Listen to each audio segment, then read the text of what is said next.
1 Samuel chapter 23.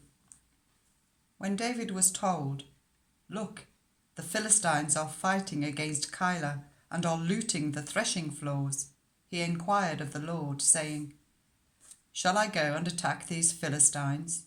The Lord answered him, "Go, attack the Philistines and save Keilah." But David's men said to him, "Here in Judah we are afraid.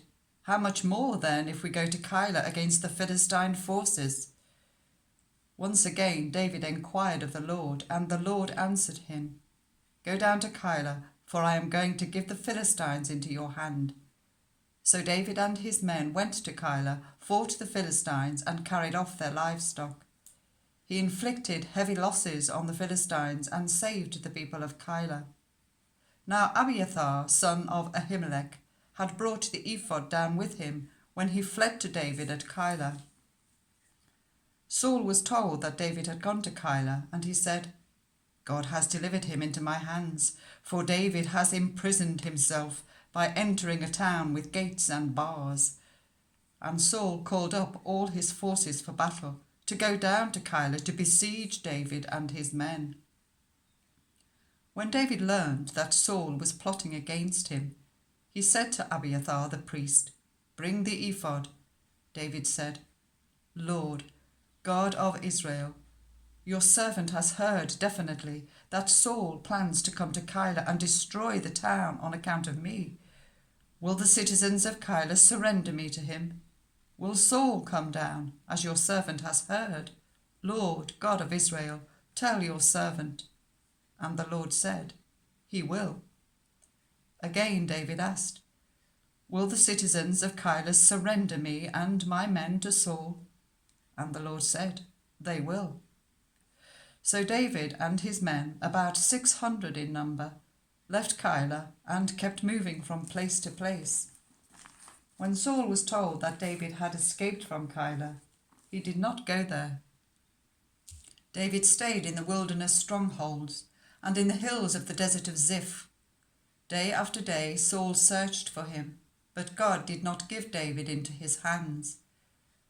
Whilst David was at Horesh in the desert of Ziph, he learned that Saul had come out to take his life, and Saul's son Jonathan went to David at Horesh and helped him to find strength in God.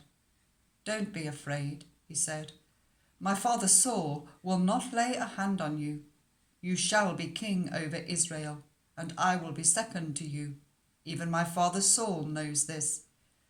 The two of them made a covenant before the Lord. Then Jonathan went home, but David remained at Horesh.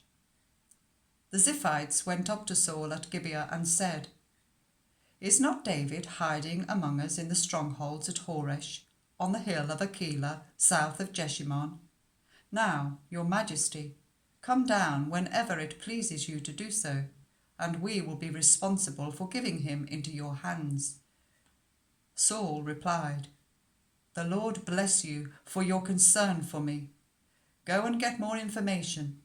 Find out where David usually goes and who has seen him there. They tell me he is very crafty.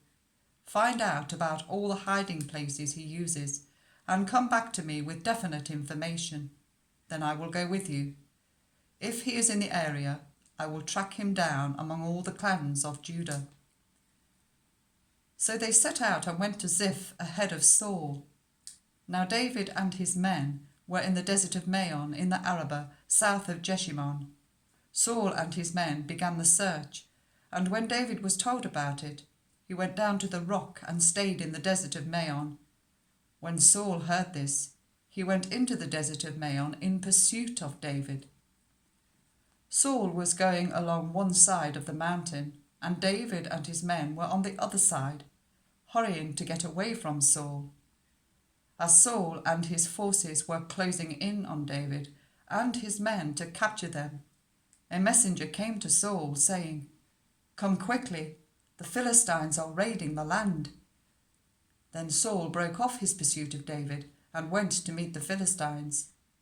That is why they call this place Selah Hamalekoth. And David went up from there and lived in the strongholds of En-gedi.